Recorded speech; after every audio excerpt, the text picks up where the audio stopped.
Hello everyone, welcome to lecture 8 on relay construction and operating principle. Recap. So in the previous lecture we have seen the different types of electromechanical relay, and under that we have seen the attracted armature relay. And the types of attracted armature relays are the rotating moving coil, the axial moving coil, the polarized moving iron relay, and the reed relay. So let's just try to recap the relays which we have discussed for the previous class. So basically the attraction relay works on the principle of electromagnet. So there is a coil which is getting energized by the alternating quantity.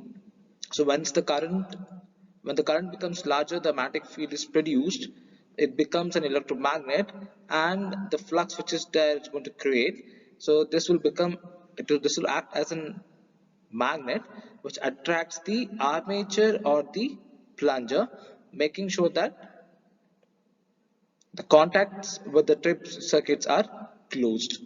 So here you can observe that once the switch is on, it becomes electromagnet, it attracts that. Once it closes, the bulb is going to glow. So this is the same kind of armature attracted. So it is non-energized now. There is a core on which we have coils, and this is the armature, and these are the moving contacts. Right. So once it is energized, so the color has been changed. So you can observe here. So once it is energized, it will become an electromagnet and to try to attract this armature. So let's look at moving coil. It has two types: rotatory moving coil and the axial moving coil. So in rotatory moving coil, the outer part is an permanent magnet which is going to produce its own flux. Now there is a spindle to which there is a non-magnetic former is connected on which we have a coil. Now once the coil is energized by the field coil, it is going to produce its flux. Right. Now the interaction between the flux produced by the permanent magnet and the field produced due to the coil, the moving torque is developed, and due to this the spindle rotates and closes the trip circuit. Now in case of axial moving coil relay, now you can see there's again a permanent magnet of C shape. It has axial suspended coil mounted on a former. The coil has only axial movement, that is the left and right, that is horizontal movement. Now when the coil is energized by the current, the magnetic field is developed, and this magnetic field is repelled by the existing permanent magnet. Due to this, the contacts get closed, and these relays are more sensitive and are faster than the rotatory moving coil relay. Next is the polarized moving iron relay. So again, the construction shown in the figure is a flux of rotor current, whereas the magnet shifting attracted armature types. So there are two types. Two types. One is the magnet which is going to attract the armature. Second is the core on which we have coils. To this we are going to give the current or the faulty current. So both are going to create magnetic flux, and because of that the armature is going to attract towards these two. So the permanent magnet produces flux in addition to the main flux. So this is a main flux. However, it can be also used for DC rectifier. So it is a DC polarized, meant to be used with DC only. Now in case of reed relay, it consists of a coil and a nickel iron strip sealed in a closed glass capsule. Now the reed is surrounded by the coils. When the coil is energized, the magnetic field is produced, which causes the reeds to come closer together and close the contact. And these relays are reliable and are maintenance free. They can be also used for protective relays. Induction type relay. So there are two types of electromechanical relay. One is the attracted armature relay, which we have discussed, and the second one is the induction type relay. So the types of induction relay are the shaded pole relay, the watt hour meter relay, and the induction cup relays. So the induction type relay, so they are used as a protective relay in AC system alone and are usable with DC systems. The actuating force for contact movement is developed by a moving conductor that may be a disc or a cup through the interaction of electromagnetic flux due to the fault current. So there are two fluxes which are going to interact with each other, and the moving element is a disc or a cup. So because of the interaction of these two flux, the cup is going to rotate or the disc is going to rotate. So there are several types of induction type relay. The very first one is the shaded pole, watt hour, and the induction cup structure, which are mostly used as the directional relays in power system protection and also for high speed of switching operation applications. So directional relays are the relays which are used in the power system network or in the power grid. Now the induction type relay are also called as the magnitude relays. These relay work on the principle of induction motor or an energy meter. Now in these relay, a metallic disc is allowed to rotate between the two electromagnets, as we have discussed or studied this energy meter in first semester of basic electrical engineering. As there we have shunt magnet and series magnet, and between these two magnets we have one aluminum disc. Now the coils of the electromagnets are energized with the help of alternating currents. Right. The torque is produced in the induction relay due to the interaction of one alternating flux with the eddy currents induced in the rotor by another alternating flux. Now the two flux having the same frequency but are displaced in time and space. As the interaction of the alternating flux is the base of operation of induction relay, these are not used for DC quantities. These are widely used for protective relaying involving only AC quantities. So basically, the torque or the force which is going to be put on the aluminum disc is by the alternating flux produced by the two electromagnets with the help of an eddy current.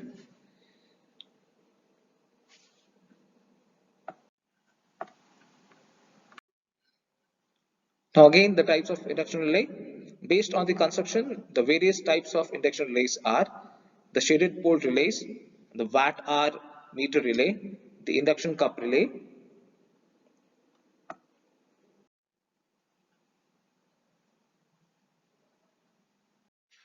shaded pole relays. In shaded pole relay construction, a C-shaped permanent magnet is used and a rotating disc made up of aluminum is used. Now here you can see that one half of the each pole of an electromagnet is surrounded by the copper band, which is called as shading ring. So this part is divided into two parts. One part is surrounded by the shading ring. So it is same for the below magnet. And this is the unshaded ring. So the flux which is produced by the shaded portion is going to displace in the space and the time with respect to the flux which is produced by the unshaded portion of the pole. Now these two alternating flux cuts the disc and produces eddy current in it. So the flux produced by these two, that is the flux produced by the shading ring from both the sides and the flux produced by the unshaded rings, are going to interact with the aluminum disc. So the disc is going to cut maximum flux. So because of that, there will be a circulating current flowing on the disc. That circulating current is nothing but called as eddy current. Torque are produced by the interaction of each flux with the eddy current produced by the other flux. So the resultant torque causes the disc to rotate. So this is how the shaded pole relay works.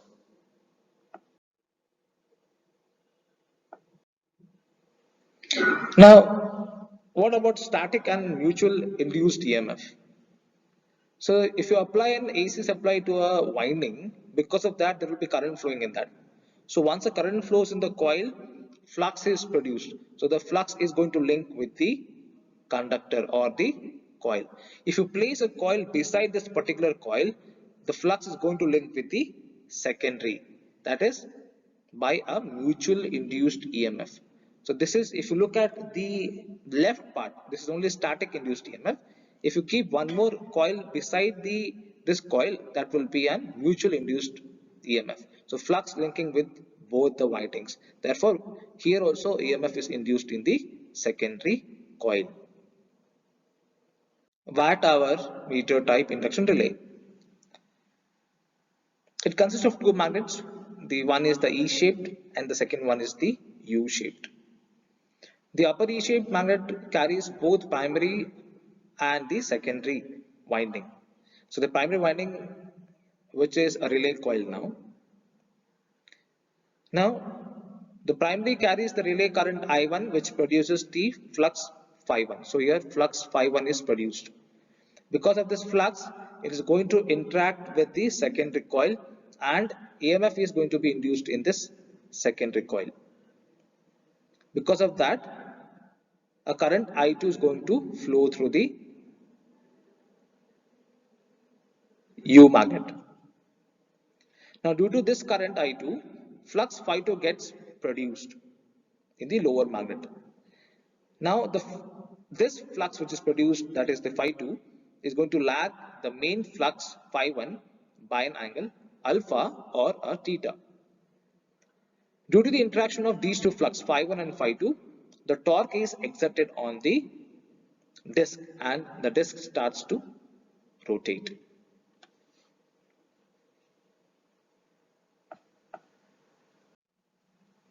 Now, the entire flux Phi1 enters the disc from upper magnet and the entire flux Phi2 enters from the lower magnet.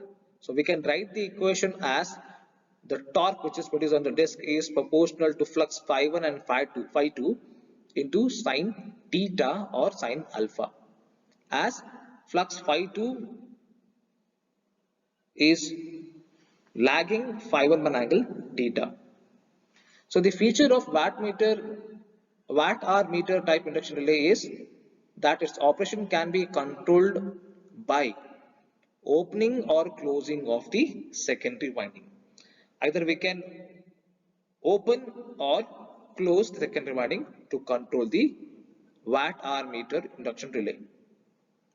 If it is opened, no current can flow through the secondary, right? Hence, no flux Phi2 is produced, and because of that, no torque can be produced on the disc. Thus, the relay can be inoperative in opening the secondary winding. So this is the explanation for the watt-hour meter type induction relay. Now we'll be looking at the induction relay torque equation. So how exactly the torque is produced on the aluminum disc. Now this is the aluminum disc now, or metallic disc, right? So there are two magnetic flux Phi1 and Phi2. which are going to produce from the two magnets, and they are differing in time phase, which are going to penetrate through a disk. Now these fluxes are going to induce EMF E1 and E2 in the disk, which lags their respective flux by an angle 90°. And because of these EMF, it is going to lead the flow of circulating current, that is eddy current I1 and I2 on the disk. By the interaction of flux Phi1 and Phi2, the disk is going to rotate. And by the interaction of flux Phi1 with respect to I2 and Phi2 with respect to I1, a torque is produced. So here, this is the upper disk and this is the lower disk. Because of flux Phi1, there will be a current I1 flowing on the disk, and because of flux Phi2, there will be current I2 flowing on the disk, below the disk, right? Now you can observe here, so they are going to interact with each other. So here the current I1 is going to come and the current I2 is going to flow across the upper one. I1 is going to come across the downward flux and I2 is going to move towards the upward flux.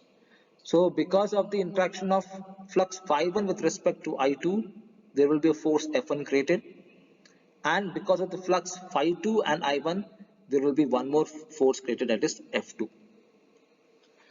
The current I1 and I2 lags the voltage E1 and E2 by the impedance angle alpha or lambda of the disk. Now in watt-metric type construction, the flux 1 is produced by the upper magnet and flux 2 is produced by the lower magnet. In case of induction cup type construction, the flux Phi1 and the flux Phi2 are produced by the pairs of coil.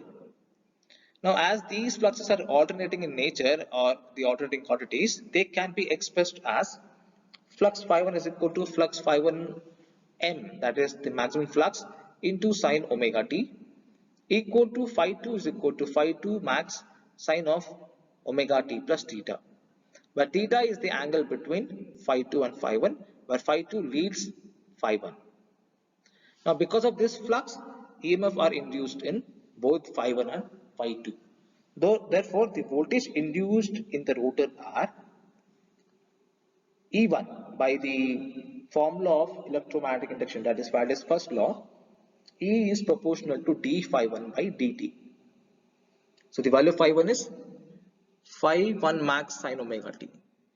So the differentiation of sine omega t is cos omega t. So Phi1 m is the constant part. Similarly, E2 is proportional to d Phi2 by dt, right? So the differentiation of sine omega t plus theta is cos omega t plus theta, and Phi2m is a constant here. So it may be assumed with the negligible error that the paths in which the rotor current flow have a negligible self-inductance. Therefore, the current in the rotor are in phase with their respective induced voltage. Therefore, now I1 is proportional to Phi1m cos omega t and Phi2 is proportional to Phi2m cos omega t plus theta. This is after differentiating the Phi1 and Phi2. Now the forces are produced due to the interaction of Phi1 with I2 and Phi2 with I1 as discussed in the figure. Therefore, F1 is proportional to Phi1 and I2. F2 is proportional to Phi2 and I1. So Phi1 is equal to Phi1m sin omega t into I2 is what? Phi2m cos omega t plus theta. So write the constants Phi1m and Phi2m. So it is cos omega t plus theta into sin omega t. In Phi2 is proportional to F2 is proportional to Phi2 and I1. So phi 2 is equal to phi 2m sine omega t plus theta, where I1 is what? Phi 1m cos omega t. So write the constant as phi 1m into phi 2m. This is sine omega t plus theta into cos omega t. Now the forces are acting in opposite direction. So the resultant force is given by F is proportional to F2 minus F1. Substitute the value of F2 and F1. We can write this as F1 phi 1 of m into phi 2 of m into sine of omega t plus theta into cos omega t minus cos omega t plus theta into sine omega t. So this is nothing but sine of A into cos B minus cos A into sine B. This can be written as sine of A minus B. So sine of A is nothing but cos of sine of omega t minus theta minus of omega t, and we get the answer as sine theta. Substituting the values, the RMS values of the flux instead of the maximum values, we get. Now the force is proportional to phi 1, phi 2 sine theta, which is equal to, again, in order to remove the proportionality, F is equal to K phi 1 phi 2 sine theta. If the two actuating currents M and N produces flux phi 1 and phi 2, then the force is produced as F is equal to K into M into N into sine theta. So this is how the induction relay torque equation is derived. So the only constant over here is that there are two fluxes which are produced by the upper magnet and the lower magnet, and because of the flux there will be an EMF induced in this flux because of the flux phi 1 and phi 2, and because of this EMF there will be an eddy current flowing circulating on the disk. So both the forces are acting in opposite direction. So because of that interaction, the disk starts to rotate. Therefore, F1 is proportional to phi 1 into I2, and F2 is proportional to phi 2 into I1. Third one is the induction cup relay. The stator consists of two, four or more poles. These are energized by the relay coils. Now the figure shows a four-pole structure and a two pair of coils. There are two pair of coils, one, 1 dash, two, 2 dash. The coil 1 and 1 dash are connected, while the coils 2 and 2 dash are connected to form two pair of coils. Now this rotor, that is the cup type rotor, is hollow cylindrical cup type in structure.